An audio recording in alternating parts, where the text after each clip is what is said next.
children, today I am dealing with the topic Newton's third law of motion, its applications as well as apparent weight of a body.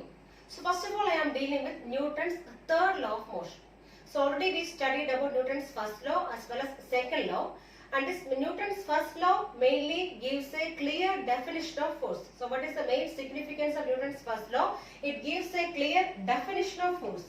So it is giving a clear definition for force.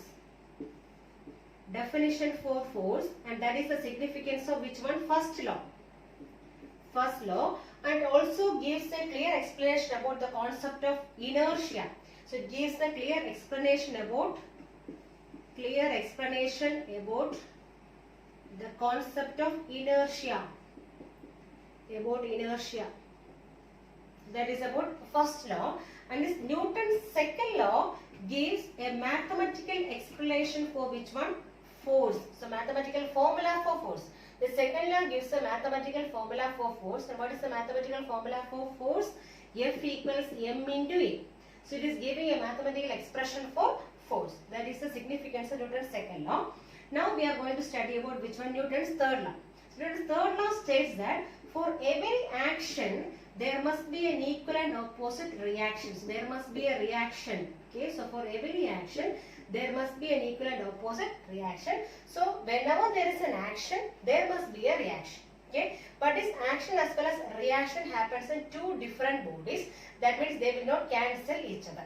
So anyway, whenever there is an action, there must be a reaction. That means for every action, there must be an equal and opposite reaction. But this reaction as well as action happens in two different bodies. That is where they are not cancelling each other. Suppose it is happening in one body, means it may be cancelling, because I told you for every action there must be an equal and opposite reaction. That means amount is magnitude is same only. The action as well as reaction amount or magnitude is same. But if they are happening in same body, means they will cancel each other. But here this action as well as reaction happens in two different bodies. So they will not cancel each other. But anyway, for any reaction, there must be an equal and opposite reaction. That is called as Newton's third law. Okay. Now we have to prove this one. So we have to prove this Newton's third law. So proof of Newton's third law. So for that we are considering one isolated system. So we are taking an isolated system. So what is the meaning of isolated system? A system which is not acted upon by any external force. Okay, system which is not acted upon by any external force. Not acted upon by any external force. Any external force. So there is no external force acting on this system. So it is an isolated system consisting of two bodies. So it consists of two bodies here, A and B. So we have two bodies A and B in an isolated system. That means the system which is not acted upon by any external force. So consider one isolated system consisting of two bodies A and B, and let these bodies A and B collide with each other. This A is colliding with B as well as B also collides with A. Okay, and these two bodies collide with each other. So when they are colliding, they will be exerting force on each other. Suppose this body A is exerting a force F1 on this body B, and similarly suppose this body B exerts a force F2 on this body A. So when they are colliding each other, when these bodies are colliding each other, they will be exerting force on each other. Okay. So after collision, what happens? So after collision, whether this velocity remains same? No, this velocity will change. So there may be a change in velocity. So after collision, there may be a change in velocity. So whenever there is a change in velocity, there may be a change in momentum also, because momentum, what is the formula? P equals mass into velocity. So whenever velocity changes, which one also will change? Momentum also will change. So there may be a change in velocity as well as change in momentum. So momentum is the plural form of momentum. Okay. So when these two bodies are an isolated system and they are colliding each other. So when they are colliding, they will be exerting force on each other. Suppose A is exerting a force F1 and B is exerting a force F2 on this A, and they are colliding each other. So after collision, what happens to the velocity? Velocity will change, and similarly momentum also will change. Suppose I am taking this body A. So in the case of body A, let delta vector P1 be the change in momentum. So change in momentum for first body. Change in momentum for first body, that means body A.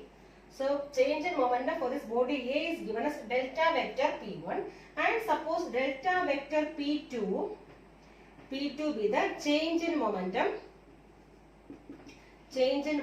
for body B.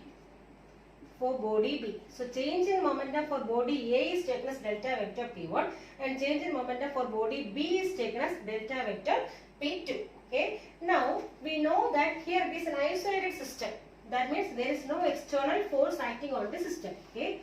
So since no external force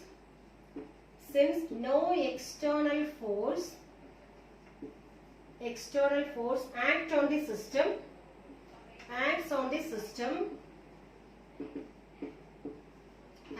system, so we can say that momentum is conserved. So momentum is conserved. So since no external force is acting on the system, this total momentum remains conserved. That means momentum before collision must be equal to momentum after collision. That means total change in momentum is 0.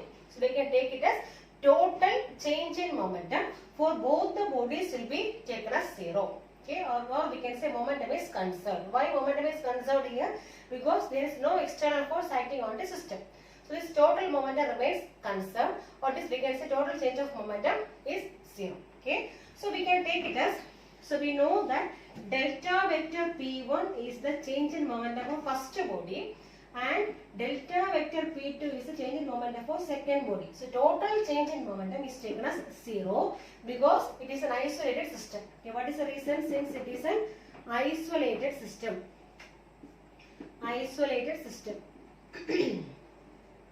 That means there is no external force acting on the system. So total change in momentum remains 0. Okay, that means we can write this one as delta vector P1 equals, this term I am taking to the right hand side. So we can write as minus delta vector P2. Okay, now I am dividing both sides with delta T. So dividing by delta T on both sides. Dividing with delta T. Delta T on both sides.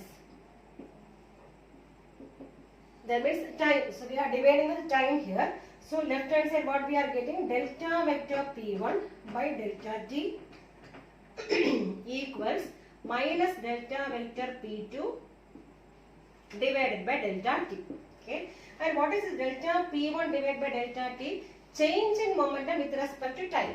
Okay, so from Newton's second law, what is force? So force is equivalent to change in momentum by time. That means dP by dt. Okay, so force is equivalent to change in momentum or rate of change in momentum. So instead of delta P1 by delta T, what we can write? Force. Okay, so force acting on which one?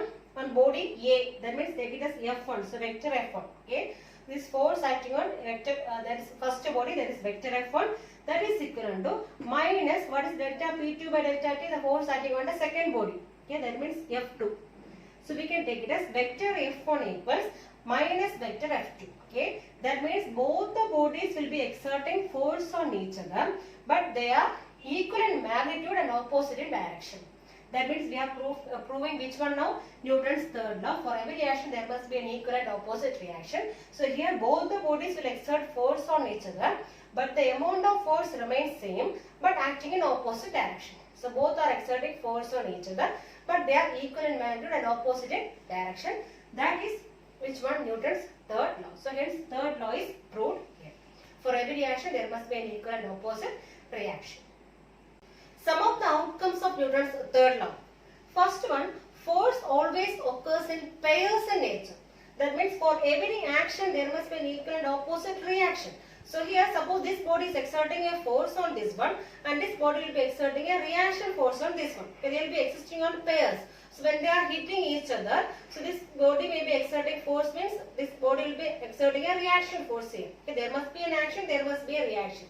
So it is always existing in pairs. Okay, this force always occurs in pairs, and we cannot see a single isolated force. Okay, a single isolated force is not at all possible here. So it always occurs in pairs. That is the first outcome. Then second one, action and reaction act on different bodies. So for example, I told you when we are hitting two bodies, these two bodies are colliding with each other, and suppose this body is exerting an action force on this body, and this body will be exerting a reaction force on this one. That means action and reaction happens in two different bodies, so they will not cancel each other.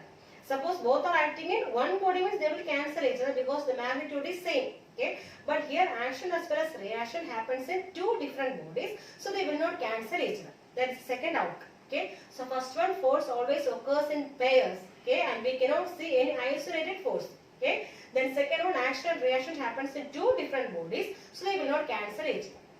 Then third one, action and reaction can occur when bodies are in contact or even at a distance. Okay, so this one I told you, when two bodies are colliding with each other. So here two bodies are in contact only. Okay, so at that time also this action as well as reaction is happening. But at a distance also it will happen. For example, gravitational force. And this body, when I am dropping this body, it may be falling down. And why it is falling down? Because of gravitational force. So here these bodies are not in contact. Okay, so in the case of gravitational force or magnetic force, the bodies are not in contact, and then also which one is happening? This action and reaction is occurring there. Okay, so at a distance also it can happen, or in contact also it can happen. Okay, then fourth one, the law is applicable whether the bodies are in motion or in rest. So this is happening when suppose the body is in motion or in rest also. In rest also it can happen. Okay, this for action as well as reaction can occur even when the body is at rest or when the body is at motion. Okay, in both the cases it is applicable. Now, last one, the total internal force acting in an isolated system is always zero. Okay, so I told you what is isolated system. That means a system, it is not acted upon by any external force. Okay, so in that case the total internal force always remains zero in the case of an isolated system. Okay, these are the outcomes of Newton's third law. Now, what is the difference between external and internal force? So what is external force? The force acting on a system due to some external agency. The force exerting on a particular system by some external agency can be called as the external force. So some external agency is exerting force on this particular system, and that is called as external force. So it is provided by an external agency. Now what is internal force? So consider one system is there, okay, and this force exerted by one part of the system to the another part of the same system. So internally it is happening. The force is exerted by one part of the same system to another part of the same system, and that is called as internal force. The force exerted by one part of the system to another part of the same system can be called as the internal force. Okay. Now, what are the peculiarities of this internal force? So this internal force cannot produce motion. Suppose a force is acting internally in a system, the system cannot move. Okay. For example, suppose one passenger is sitting inside a bus or standing inside a bus, and this passenger is pushing this bus. So whether this bus will move? No, it is not possible because there is an internal force. So this internal force cannot produce motion in a particular body, as well as it cannot change the center of mass of the particular system. Okay, since it cannot produce motion, it cannot change the center of mass of the particular system. So that is the peculiarity of internal force. So in order to move a body, we have to give which force? External force. So by giving external force only we can move a particular body, but due to internal force this body cannot move. Okay, because it cannot change the center of mass of the system. Now some examples are given here. Passengers standing in a stationary bus cannot move it by pushing. So suppose passengers are standing inside a stationary bus and they are pushing from inside. So whether it is possible? Not possible. Suppose if you are pushing from outside, we can move this bus.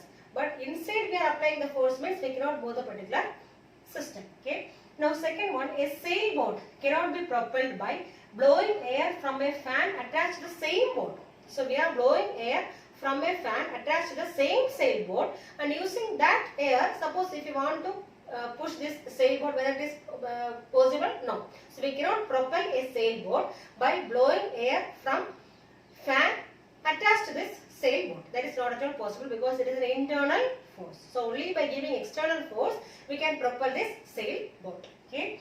Now third one, a man sitting in a chair cannot lift himself. So suppose a person is sitting in a chair itself and he want to lift the chair, as well as he want to lift himself. Suppose if he want to lift himself or if he want to lift the chair by pushing or by pulling the arms of the chair, is it possible? No, because it is not possible. The reason is it is an internal force. Okay, so a man sitting in a chair cannot lift himself or the chair. He cannot lift this chair also. It is not at all possible. Okay. So by pulling its arms. So suppose if you are pulling the arms of the chair and if you want to lift himself or if you want to lift the chair, that is not at all possible because it is an internal force. So by providing external force only we can move a particular body. Okay. So internal forces cannot produce motion as well as it cannot change the center of mass of a system. That is not at all possible. Now some of the examples of Newton's third law. So we know what is Newton's third law. For every action there must be an equal and opposite reaction. Okay. So if there is an action, there must be a reaction. So some examples are given here. So first one, when a person jumps off from a stationary boat, suppose he is jumping from a stationary boat, so we can see that his boat will be displaced in opposite direction of his jump. Suppose he is jumping in forward direction, so what happens is the boat will be displaced in the opposite direction, that means backward direction. Okay. So why it is happening? So when this person is jumping, this person will be giving an action force on this boat. Okay, so this boat will be exerting a reaction force on this person, and due to this reaction force exerted by the boat, this person is moving forward. Okay, so thereby there must be an action as well as a reaction. So here action is exerted by this person to the boat, and this boat will give a reaction force to the person, and that is why this person is moving forward. So for every action there must be an equal and opposite reaction. Okay. Now second one, when a rubber ball is thrown on a vertical wall, suppose one vertical wall is there and a rubber ball is thrown to this vertical wall. Okay, so what happens? It may be bouncing back. Okay, so when we are throwing this ball on this vertical wall and this rubber ball will be exerting a force on which one? On this vertical wall, that means that is an action force. And this ball will give a reaction force on this ball, that is why it is moving backward, or we can say it is rebounding, bouncing back. Okay, so this ball is exerting an action force on this vertical wall and this ball will give a reaction force on this ball, that is why it is bouncing back. Okay, that is second example. So when a rubber ball is thrown on a vertical wall, it bounces off the wall due to reaction of this wall. This wall will give a reaction force on this ball and that is why it is bouncing back. Okay. Now third one, in swimming, the swimmer pushes water backward. So when a person is swimming, this person will be pushing this water backward. Okay. So when he is pushing this water backward, this person is exerting an action force on this water. Okay. So this water will be giving a reaction force on this swimmer and that is why this person is moving forward. Okay, so there also this water is exerting a reaction force and this swimmer is giving an action force on this water and this water will exert a reaction force on this swimmer and due to this reaction force only this person is swimming in forward direction. Okay, so in swimming the swimmer pushes water backwards and the reaction force offered by this water on this person pushes him forward. So due to the reaction force exerted by this water, this person is swimming in forward direction. So these are some of the examples of Newton's third law. Next is apparent weight of a body, motion in a lift. So suppose a body is placed on a weighing machine and this body is having a mass m. So a body, consider a body having mass m. The body is having a mass m and this body is kept on a weighing machine.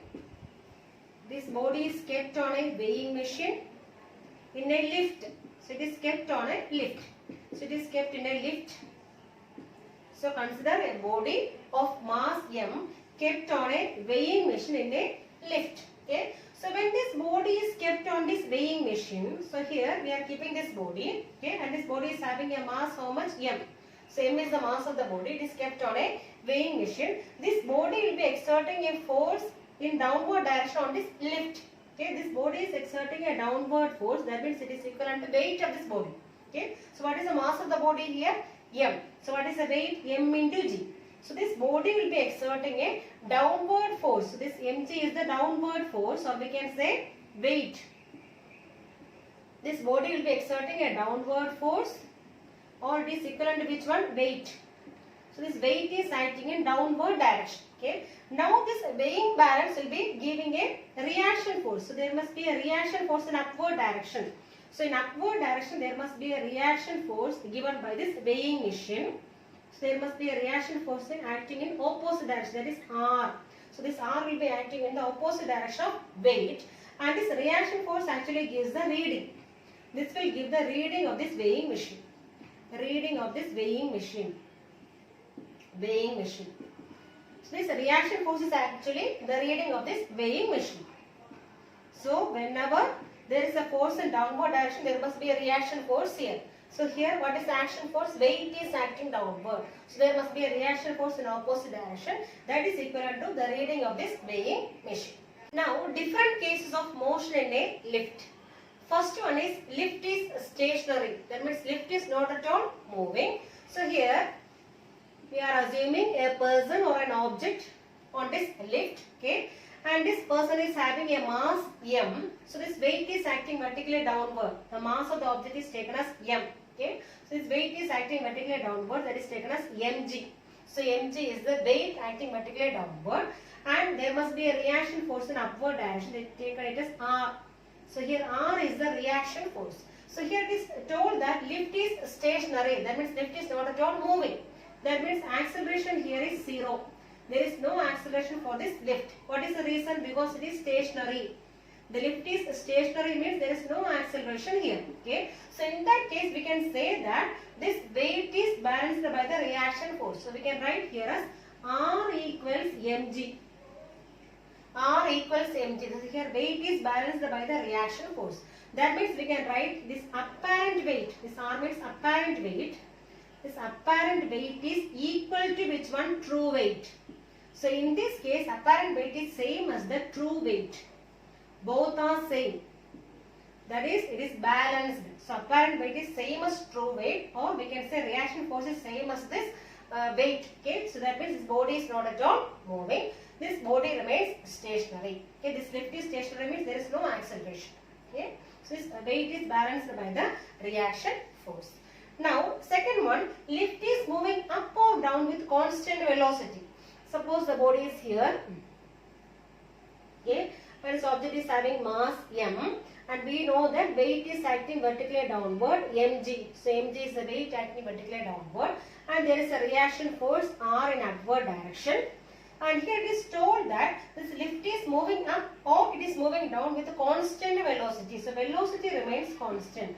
So velocity is constant. So if velocity is constant, what about acceleration? So we have acceleration is rate of change of velocity, dv by dt. That means d by dt of, so here velocity is a constant. So d by dt of a constant. So differential of a constant, what is the value? 0.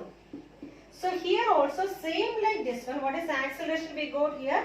A equals 0. So acceleration is 0. That means we can say as this apparent weight is same as true weight. So this mg is balanced by this reaction force. We same like this one. So we can write as R equals mg, or we can write true weight or apparent weight. So apparent weight is equivalent to true weight. Apparent weight is same as the true weight. So both are same. So inside the lift, this person is feeling the same weight there, because there is no acceleration. Since there is no acceleration, this true weight as well as apparent weight both are same. So since here this velocity remains constant, there is no acceleration, and this apparent weight is same as that of the true weight. This person feels the same weight as what he is having. Okay. Third one, lift is moving up with acceleration A. The lift is not moving with a constant velocity. There is a net acceleration upward direction. So it is moving in upward direction with an acceleration A. Okay. So here we have the body, mass m, and we know that weight is acting vertically downwards. So mg is acting vertically downwards, and there must be a reaction force here, R. But here this R is not equal to mg. Both are not balanced, because this body's lift is moving in which direction? Upward direction. So there is a net force in upward direction. Okay. It is having an acceleration how much? A. That means there must be an upward force that is equivalent to how much? Ma. So there is a net force in upward direction that is equivalent to ma, because this body is moving with an acceleration how much? A in upward direction. Okay. So now here we can say that this upward force is more than downward force. Okay. So how much more? Ma. This upward force is more than this downward force. So we can write here as this upward force is more, no? So we can write here as R, upward force R minus mg. What is downward force here? Mg equals how much more this upward force? Ma. That is equivalent to, we can write here as ma. So R minus mg is equivalent to which one? This increase in amount is ma. So from this we can find out what is R. So R equal this mg I am taking on the right hand side. So mg plus ma. Or we can write m into g plus a. So when the lift is stationary we got as R equals mg. Okay, but here we are getting, so when the lift is moving up with acceleration a, so here we are getting R equals m into g plus a. That means it is increasing. This apparent weight is now increasing. So here apparent weight increases. Apparent weight increases. So when the lift is moving up with acceleration a, apparent weight increases. What is apparent weight here? M into g plus a. It is not simply mg. So m into g plus a. So apparent weight is increasing here. Okay. Similarly here, the lift is moving down with constant acceleration a. Okay. So here we are taking the body like this. Okay. And we know that m is the mass and this weight is acting vertically downwards. And there is a reaction force R in upward direction. So here also R is not equal to mg. Okay. Because this lift is moving down with the constant acceleration a. So it is, since it is moving down with acceleration a, there may be a force acting in downward direction. Which one now? ma. There is a force in downward direction that is equivalent to ma. So now we can say that downward force is more than upward force. So I am taking reverse order. I am not taking as R minus mg. Since downward force is more, I am taking mg minus R. This downward force, so mg minus R equals how much it is more? This is equivalent to ma. This downward force is more than upward force by an amount ma. So I can write here as mg minus R equals ma. Okay. So from this R I am taking to the right hand side. So it becomes positive. So R equals, the other side what we are having? Mg, and this one come to the other side. So it becomes minus ma. Or we can write m into g minus a. So now we are getting this R is the apparent weight. So apparent weight, now whether it is increasing or decreasing? Decreasing, because m into g minus a. So here we are getting m into g plus a. That means apparent weight is increasing there. It increases. It is increasing there, but here apparent weight decreases. So apparent weight decreases. By how much amount? ma. So here this apparent weight is increasing by how much amount? ma. But here it is decreasing by an amount ma. Fifth one, lift is moving up with retardation a. There is not acceleration but retardation. So this lift is moving up with a retardation a. So here the object is having mass m and its weight is acting vertically downwards and reaction force is acting in upward direction r. Okay, and this lift is moving up. So it is moving up with a retardation a. That means we have to put here as minus a. Okay, this retardation means negative acceleration. So minus a. So what may be the net force in upward direction? We can write as minus ma. Since it is retardation, we can write as minus ma. So minus ma. So here I am writing. So this upward force minus downward force. So this R minus mg is equivalent to how much here? Minus ma. It is not plus ma because it is retardation. We are writing as minus ma. So minus ma. So from this, how will you find R? R equals, this will be coming on the right hand side. So it becomes plus. So mg minus ma. Or we can write m into g minus a. So here we are getting this apparent weight, whether it is increasing or decreasing. Decreasing because it is retardation here. So this apparent weight is decreasing. So apparent weight decreases. Apparent weight decreases by how much amount? Decreases by ma. Apparent weight is decreasing here because it is retardation upward direction. Now saying like this one, lift is moving down with retardation a.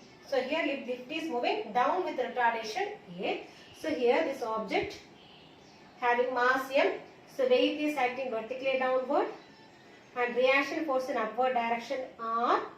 And here it is told that this lift is moving down with retardation how much A? That means minus negative A in downward direction.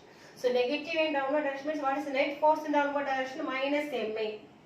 Minus MA in downward direction. Okay. So we have to take mg minus R. So because downward force here, no? So we are taking here mg minus R equals minus MA. Minus MA. So from this we have to find this R. This R I have taken to the other side. So it becomes plus now. So R equals. In the next side we are having mg and this one taking on the other side. So it becomes plus MA. That is equivalent to M is common. So M into G plus A. So here what happened? This apparent weight is increasing. So apparent weight increases here. So apparent weight increases. Weight increases. So just opposite of previous two cases. So their acceleration means here in this case it may be increasing there.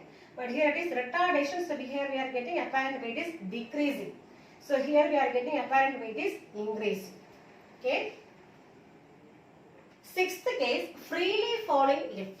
Suppose the cable supporting the lift breaks and this lift is moving down like a freely falling object. Suppose I am dropping this pen now. So how this pen is moving down? Like that. So this lift is also moving down freely. So like a freely falling object, this lift is moving down. So in that condition, we can say as acceleration A is equivalent to which one now? So since it is a freely falling body now, A is equivalent to acceleration due to gravity, that means G. So instead of A, we have to put here G. So here this lift, the person is inside here and his body is having mass M and his weight is acting vertically downward and this reaction force is acting in upward direction. Okay, and this lift is moving downward. So it is moving down with an acceleration A. And this A is equivalent to which one now? Equals G. Okay, this A is equivalent to G now. So that means here we can write MA, we can write here. So MA, mass M into A means it is a force acting in downward direction. That is equivalent to which one now? M into G. M into G because A is equivalent to G here. So in this case what will happen? We know that here this lift is moving down. The force is acting in downward direction. So we can write as mg minus R. So mg minus R is equivalent to which one now? MA. So MA. But I told you, but here we have A is equivalent to G. So both A and G are same. So we can write as mg minus R equals here instead of A we have to put which one? G. So we can write as mg here. From this we have to find reaction force R. So take it on the left side, right side. So R equals, we are getting mg minus mg. So what is the reaction force in this case? 0. So this ground is not exerting any reaction force on this person or on this lift. So what happens? This person will be feeling weightlessness. There is no weight acting for this person. This person will feel weightlessness. Person will feel weightlessness. Weightlessness. Okay. This person will not feel any weight because there is no reaction force exerted by this ground on this person. So what happens? This person will be feeling weightlessness because there is no reaction force acting here. And in this condition we have to put A equals G.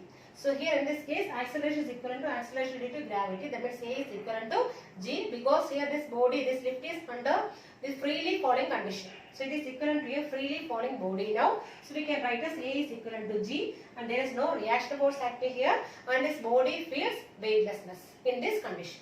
Now last condition, lift falling with an acceleration A greater than G. So this is not an usual condition, it is an unusual condition only. Okay. So here this body, this lift is falling with an acceleration greater than acceleration due to gravity.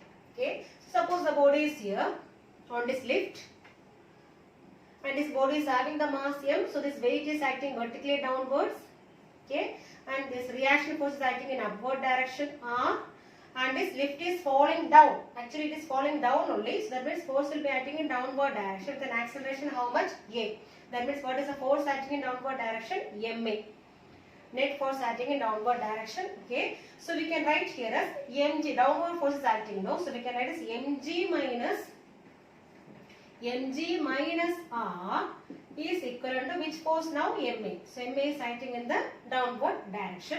Now from this we have to find this reaction force r. Take it on the right hand side. So r equals, so here we have mg minus ma. That is equivalent to m into g minus a. So we got reaction force r equals m into g minus a. But here it is given acceleration a is greater than g. That means this quantity is greater than this one. That means this reaction force will be now negative. So this reaction force is negative now. So in this condition there is a negative reaction. So negative reaction, and this negative reaction will be acting on this person. So what happens is the lift is moving down, but what happens to this person? This person will be lifted off and his head will stick to the roof of this lift. Okay, for the full journey this person will be lifted off and his head will be sticking to the roof of this lift. So like that, that means that is called as super weightlessness. Super weightlessness. That condition can be called as the super weightlessness. That means for the full journey, this person's head will be sticking to which one? To this roof of this lift. So he may be moving up. So he may be thrown up, or he may be taken up or lifted up, and his head will be sticking to the roof of this lift. And that condition can be called as the super weightlessness.